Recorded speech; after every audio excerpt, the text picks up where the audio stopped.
Hello guys, welcome to my YouTube channel Namaste history. आज हम पढ़ने जा रहे हैं एक बहुत ही important topic, that is money bill, ordinary bill, financial bill और बहुत सारी चीज़ें कैसे कैसे बिल का काम होते हैं। चलिए वीडियो को स्टार्ट करते हैं और देखते हैं money bill versus financial bill.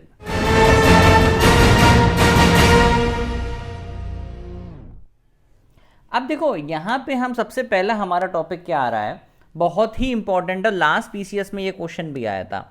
तो हमें क्या देखना है सबसे पहले कि प्राइवेट मेंबर बिल और पब्लिक बिल में क्या फ़र्क होता है। तो ये किसी भी हाउस में ओरिजिनेट हो सकते हैं दोनों बिल। पब्लिक बिल सिर्फ मिनिस्टर ओरिजिन करता है, मिनिस्टर इंट्रोड्यूस करता है। प्राइवेट मेंबर कोई भी एमपी कर सकता है। इसकी अप्रूवल की चांसेस ज़्यादा होते हैं क्योंकि बेसिकली रूलिंग पार्टी इसको लेके आती, इसको अपोजिशन भी ला सकती है क्योंकि कोई भी मेंबर पार्लियामेंट का ला सकता है। यहाँ क्या होते हैं, कम चांस होते हैं।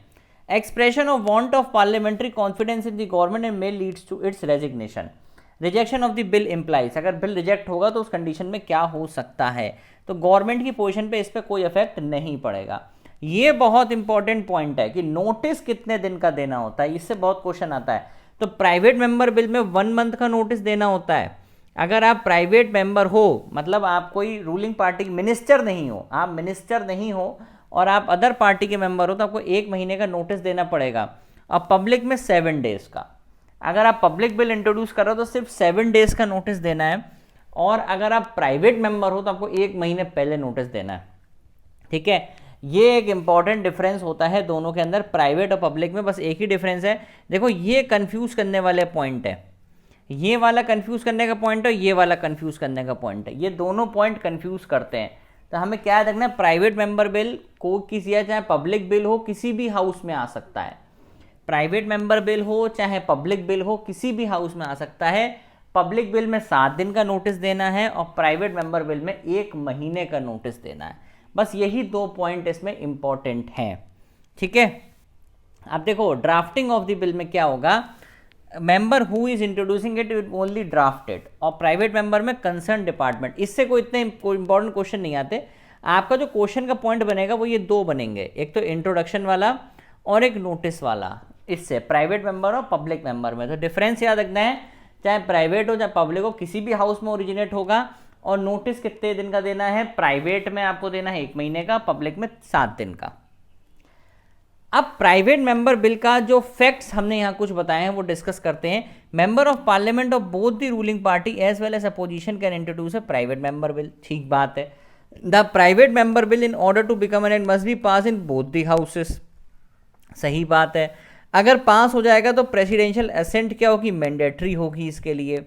सच bill can be introduce and discussed only on Fridays, Friday में ये बिल डिस्कस होते हैं।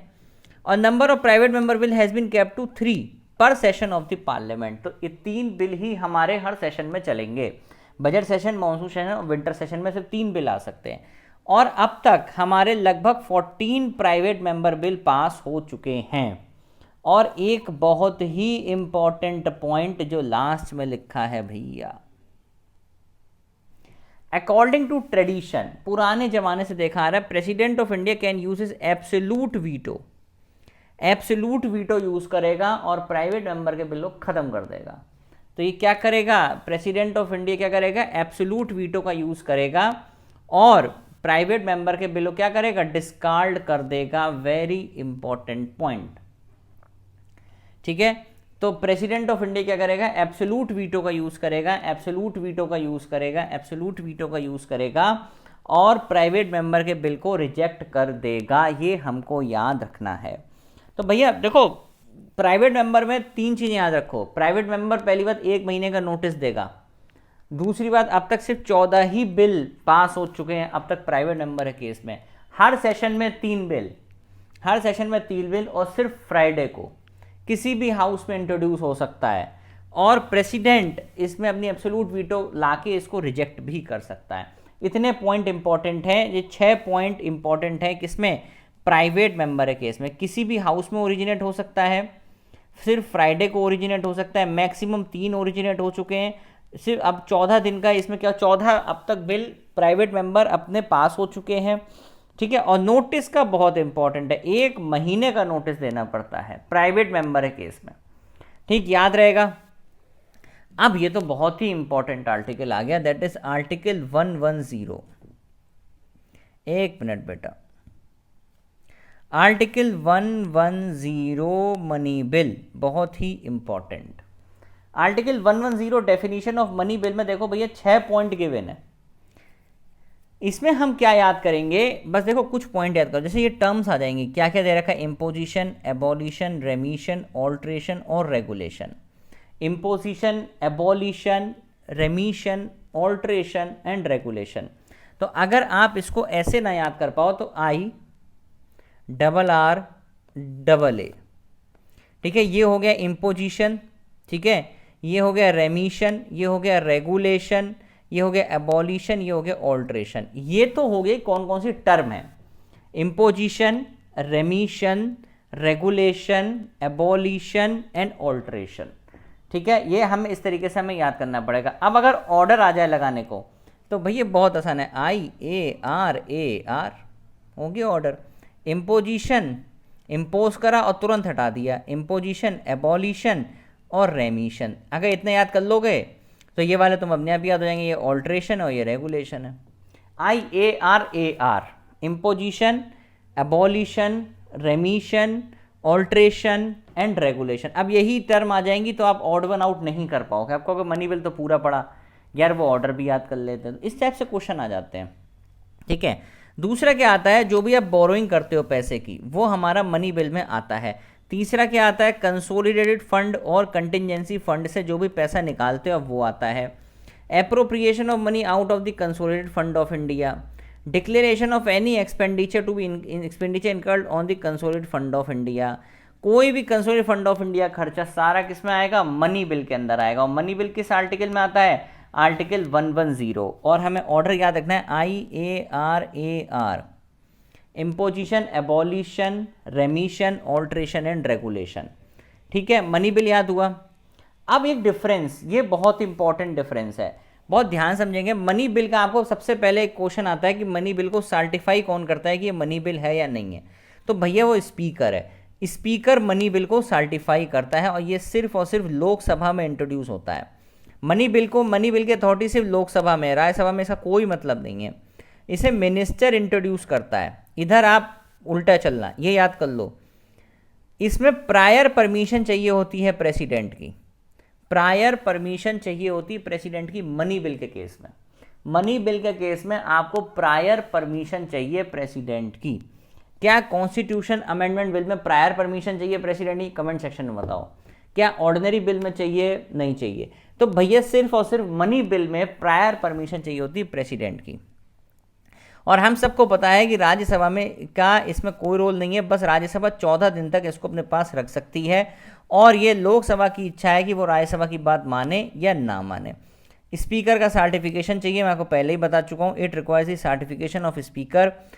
It is sent for the president assent even if it is approve by the Lok Sabha.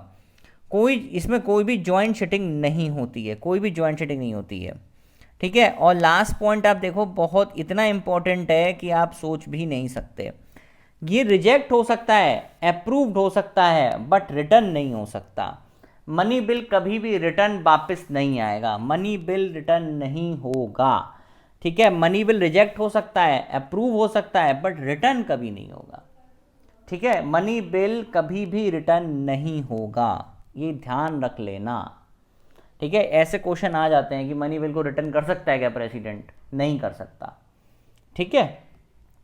अब भैया वही टॉपिक आएगा अपना, money bill versus financial bill.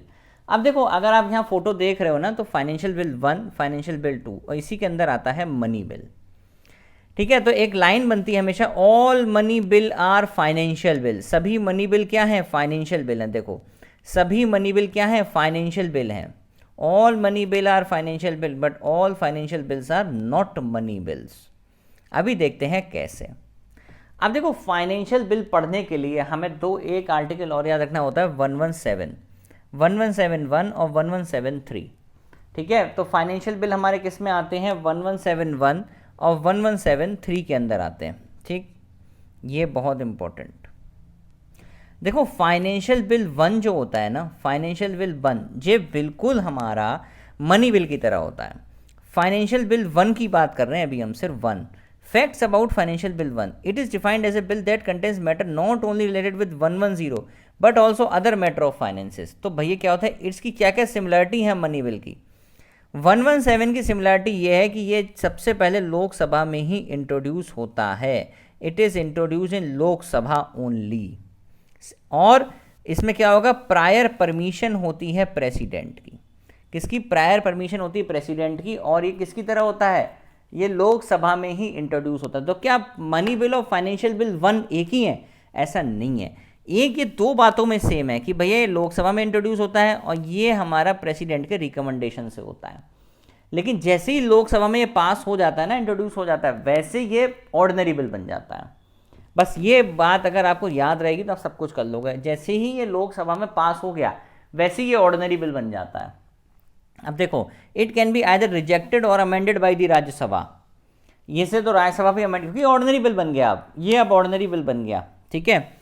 इसमें अब ऑर्डिनरी बिल में भी ज्वाइंट सिटिंग होती है, इसमें भी होगी, सब काम वही होंगे। अब ऑर्डिनरी बिल वाले सारे काम होंगे, बस एक ही डिफरेंस है। डिफरेंस क्या है कि ये लोकसभा में इंट्रोड्यूस होता है और प्रायर परमिशन चाहिए होती है प्रेसिडेंट की। लेकिन ऑर्डिनरी बिल हमारा कहीं पे भी इंट्रोड्यूस हो जाता है, चाहे लोकसभा चाहे राज्यसभा, और कोई परमिशन नहीं चाहिए होती प्रेसिडेंट की प्रायर, ठीक है। तो फाइनेंशियल बिल 1 हमारा बिल्कुल और बिल्कुल किसकी तरह होता है, मनी बिल की तरह होता है। जैसे ही लोकसभा से पास होगा, परमिशन होगी प्रेसिडेंट की प्रायर, तुरंत ये ऑर्डिनरी बिल में कन्वर्ट हो जाएगा। ये हमें याद रखना है। अब फाइनेंशियल बिल 2 को देखेंगे, फैक्ट्स अबाउट फाइनेंशियल बिल 2। तो फाइनेंशियल बिल 2 क्या होता है, देखो यहां पे, इट इज डिफाइंड, ये बिल्कुल ऑर्डिनरी बिल होता है। It is defined as a bill that deals with the expenditure of consolidated fund of India and does not include any matter of article 110। ये बिल्कुल ऑर्डिनरी बिल होता है financial bill 2, unlike financial bill 1। इसमें भी देखो prior permission चाहिए president की, is necessary. भाई इसमें एक ही फीचर रहता है फाइनेंशियल बिल 2 में कि इसमें प्रायर परमिशन चाहिए होती है किसकी, प्रेसिडेंट की, ठीक। ये रिजेक्ट, अमेंड या फिर रिटर्न हो सकता है, इसमें भी ज्वाइंट सिटिंग हो सकती है, ये हमें याद रखना है। अब प्रेसिडेंट अपनी विदहोल्ड कर सकता है, रोक सकता है, वापस कर सकता है, सारे काम कर सकता है। तो मनी बिल के केस में अगर आप देखो जैसे मैं यहीं लिख देता हूँ, अगर आप 1 मिनट, जैसे आप अगर यहाँ पे 1 मिनट यहाँ देख देते हैं, चलो जैसे मनी बिल के केस में देखते हो, एक फाइनेंशियल बिल 1, एक फाइनेंशियल बिल 2। तो अगर मनी बिल है तो मनी बिल में आपको प्रेसिडेंट की अप्रूवल चाहिए और ये लोकसभा में ही इंट्रोड्यूस होता है।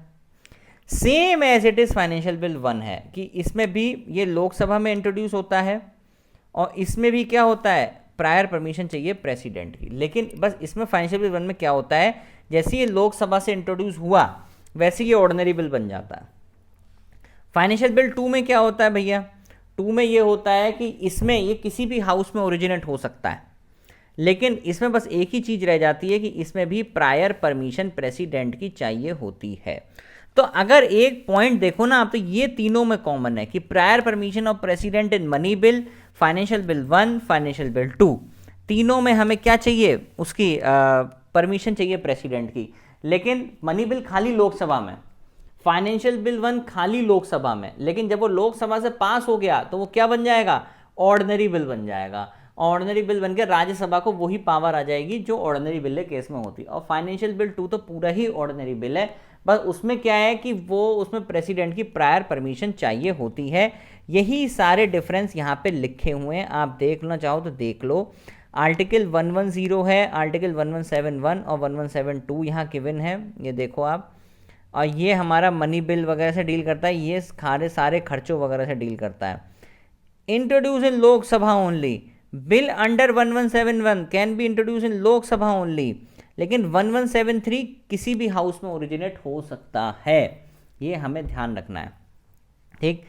प्रेसिडेंट अप्रूवल्स तीनों में चाहिए, चाहे 1 हो, चाहे 2 हो, चाहे मनी बिल हो, सब में चाहिए। मनी बिल खाली लोकसभा में, फाइनेंशियल बिल खाली लोकसभा में 1 वाला, और फाइनेंशियल बिल 2 वाला जो आपका है वो आपका किस में जाएगा, लोकसभा एंड राज्यसभा दोनों में ओरिजिनेट हो सकता है वो, ठीक है। ये हमें याद रखना इंपॉर्टेंट है, ठीक। और स्पीकर का सर्टिफिकेशन मनी बिल में चाहिए, इसमें कोई स्पीकर सर्टिफिकेशन नहीं चाहिए होता। राज्यसभा कोई रोल नहीं है, यहाँ पे रोल है, लेकिन सिर्फ और सिर्फ किस में रोल है, दोनों में रोल है। क्योंकि जैसे ही फाइनेंशियल बिल 1 पास हुआ लोकसभा से, वो तुरंत किस में कन्वर्ट हो जाता है, ऑर्डिनरी बिल में। और जब ऑर्डिनरी बिल में कन्वर्ट हो गया तो राज्यसभा अपने आप लाइमलाइट में आ जाएगी। और लास्ट वन, क्या मनी बिल में ज्वाइंट सिटिंग होती है, नहीं होती, लेकिन फाइनेंशियल बिल में ज्वाइंट सिटिंग हो जाती है अगर कोई डेडलॉक है तो आई होप वीडियो आपको पसंद आई होगी। Do like share and subscribe my channel and thank you very much.